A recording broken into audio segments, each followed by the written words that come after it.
Hello students, আমাদের চ্যানেলে তোমাদের সকলকেই স্বাগতম। আজকের ক্লাসে আমরা ক্লাস 7 এর রায়ো মার্টিন ২০২৫ প্রশ্নবিচিত্রার ইতিহাসের থার্ড সেমিটিভের ৫ নম্বর মডেল সেটের প্রশ্নোত্তরগুলি আলোচনা করব। ইতিহাসের আগের মডেল সেটগুলির প্রশ্নোত্তরের ভিডিও তোমরা যদি দেখে না থাকো, তাহলে অবশ্যই আমাদের চ্যানেলে গিয়ে দেখে নিও। নিচে ডিসক্রিপশনের লিঙ্ক আমি দিয়ে রাখলাম। আর তোমরা যদি আমাদের চ্যানেলে নতুন হয়ে থাকো, তাহলে চ্যানেলটিকে সাবস্ক্রাইব করে পাশে থাকা বেল আইকনটি অলে প্রেস করে রেখো। তাহলে পরের ক্লাসের ভিডিওগুলি আমি আপলোড করলেই তোমাদের কাছে নোটিফিকেশন পৌঁছে যাবে। তাহলে শুরু করা যাক। ১ নম্বরে আছে সঠিক উত্তর নির্বাচন করে লেখো। যেকোনো ১৪টি করতে বলেছে। ১ নম্বর প্রশ্ন হলো, অনেকগুলি গ্রাম নিয়ে হয় একটি ব্লক। ২ নম্বর প্রশ্ন হলো, কবিরের ২ পংক্তির কবিতাগুলিকে বলা হয় দোহা। ৩ নম্বর প্রশ্ন হলো, শ্বেতপাথরে রত্ন বসিয়ে কারুকার্য করাকে বলা হয় পিয়েত্রাদুরা। ৪ নম্বরে আছে শিরিন কলম নামে পরিচিত ছিলেন আব্দুস সামাদ। ৫ নম্বর প্রশ্ন হলো, শ্রীকৃষ্ণ বিজয় কাব্যের লেখকের নাম মালাধর বসু। ৬ নম্বর প্রশ্ন হলো, চৈতন্যের ভক্তি আন্দোলনের প্রাণকেন্দ্র ছিল নবদ্বীপ। ৭ নম্বর প্রশ্ন হলো, সুফিরা গুরুকে মনে করত পীর। ৮ নম্বর প্রশ্ন হলো, মহাভারতের ফরাসি অনুবাদের নাম হ্রজমনামা। ৯ নম্বর প্রশ্ন হলো, জৌনপুরী রাগ তৈরি করেন হোসেন শাহ শর্কী। ১০ নম্বর প্রশ্ন হলো, আহমদনগরের প্রধানমন্ত্রী ছিলেন মালিক অম্বর। ১১ নম্বর প্রশ্ন হলো, পারসিক চক্র ব্যবহৃত হতো জল তোলার কাজে। ১২ নম্বর প্রশ্ন হলো, কবিরের জন্ম হয় ১৪৪১ খ্রিস্টাব্দে। ১৩ নম্বর প্রশ্ন হলো, কুতুব শাহীর আমলে হায়দ্রাবাদের চারমিনার তৈরি হয়েছিল ১৫৯১ খ্রিস্টাব্দে। ১৪ নম্বর প্রশ্ন হলো, রাজপুত নেতাদের মধ্যে মোগল সম্রাটদের সঙ্গে জোট বাঁধেনি রানা প্রতাপ সিংহের। ১৫ নম্বর প্রশ্ন হলো, বাংলায় সুলতানি এবং মোগল যুগে সাধারণ লোকেরা বাড়ি বানাতেন টালি এবং ইট দিয়ে। ১৬ নম্বর প্রশ্ন হলো, শ্রীকৃষ্ণ বা গিরিধারীর সাধিকা ছিলেন মীরাবাই। তারপরে ২ নম্বরে আছে বেমানান শব্দগুলি খুঁজে বের করো। যেকোনো ৭টি করতে বলেছে। ১ এর উত্তর হবে ইবন বতুতা। ২ এর উত্তর হবে গঙ্গা। ৩ এর উত্তর হবে পাঞ্জাব। ৪ এর উত্তর হবে আমির। ৫ এর উত্তর হবে ঝিলাম। ৬ এর উত্তর হবে জয়সিংহ। ৭ এর উত্তর হবে খালসা। ৮ এর উত্তর হবে মাহমুদ গাওয়ান। তারপরে ৩ নম্বরে আছে স্তম্ভ মেলাও। যেকোনো ৭টি করতে বলেছে। রায়গড় হবে শিবাজি। হিন্দু পাতশাহী হবে প্রথম বাজিরাও। গোলকোন্ডা হবে দাক্ষিণাত্য। সতনামি হবে নাননৌল। পাঠান উপজাতি হবে উত্তর পশ্চিম সীমান্ত। সরকার হবে ফার্সি। প্রথম জেমস হবে ইংল্যান্ডের রাজা। ডক্টর বি আর আম্বেদকর হবে ভারতীয় সংবিধান।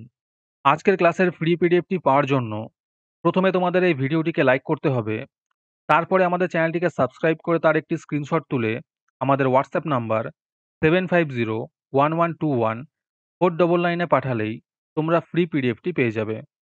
আর বাকিরা ৩ টাকা দিয়ে আজকের ক্লাসের সম্পূর্ণ মডেল সেটটি আমাদের কাছ থেকে নিতে পারো। তারপরে ৪ নম্বরে আছে নিচের প্রশ্নগুলির ২-৩টি বাক্যে উত্তর দাও। যেকোনো ৬টি করতে বলেছে। এই প্রশ্নের উত্তরগুলি আমি তোমাদের দেখিয়ে দিচ্ছি। তোমরা দেখে দেখে নোট ডাউন করে নিও। ১ নম্বর প্রশ্ন হলো, সংবিধান কাকে বলে? ২ নম্বর প্রশ্ন হলো, দ্বীন-ই ইলাহীর শপথ গ্রহণ অনুষ্ঠান কেমন ছিল?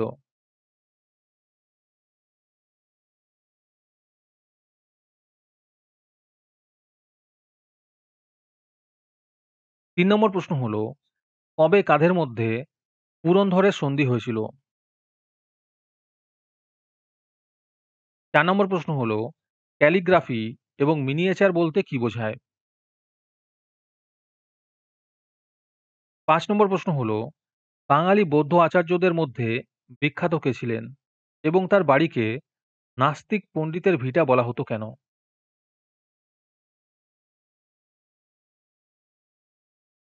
৬ নম্বর প্রশ্ন হলো, কিতাবল হিন্দ কার লেখা এবং কোন কোন বিষয়ে লেখকের পাণ্ডিত্য ছিল?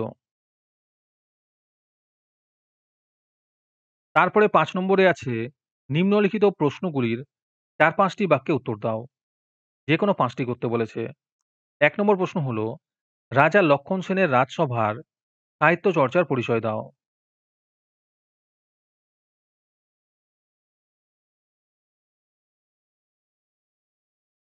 ২ নম্বর প্রশ্ন হলো, আকবরের নবরত্ন সভার টিকা লেখো।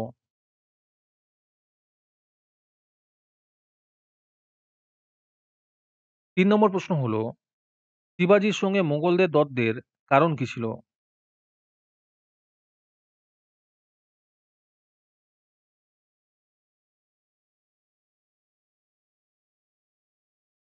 ৪ নম্বর প্রশ্ন হলো, গণতন্ত্র এবং রাজতন্ত্র কি?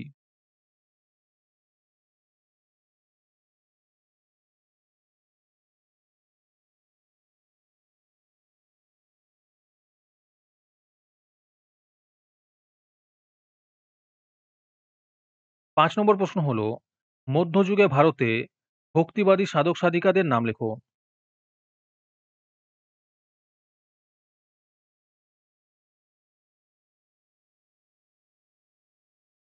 'মডেল সেট' সম্পর্কিত তথ্য পাওয়ার জন্য আমাদের হোয়াটসঅ্যাপ চ্যানেল এবং এক্সামের সাজেশনের জন্য আমাদের টেলিগ্রাম চ্যানেল তোমরা জয়েন করতে পারো। নিচে ডেসক্রিপশনে লিংক দেওয়া রইলো, তোমরা সেখানে গিয়ে জয়েন করে নিও। ৬ নম্বর প্রশ্ন হলো, সিলসিলা কাকে বলে? আর তার সাথেই প্রশ্ন আছে, চিশতি সুফিদের জীবনযাপন কেমন ছিল? তারপরে ৬ নম্বরে আছে, নিচের প্রশ্নগুলির ৮-১০ টি বাক্যে উত্তর দাও। যেকোনো ৩ টি করতে বলেছে। ১ নম্বর প্রশ্ন হলো, মোগল যুগের শেষ দিকে কৃষি সংকট কেন বেড়ে গিয়েছিল? আর তার সাথেই প্রশ্ন আছে, এই কৃষি সংকটের ফল কি হয়েছিল?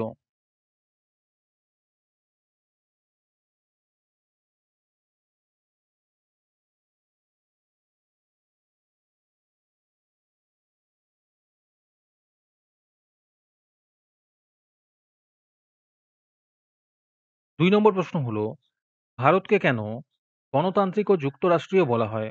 আর তার সাথেই প্রশ্ন আছে, দেশ পরিচালনায় সংবিধানের ভূমিকা কি?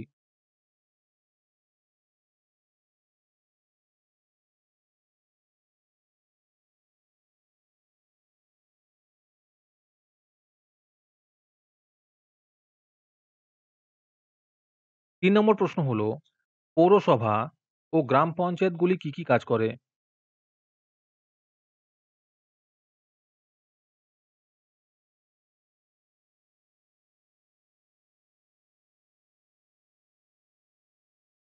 ৪ নম্বর প্রশ্ন হলো, পাল ও সেন যুগের সমাজ ও ধর্মের পরিচয় দাও।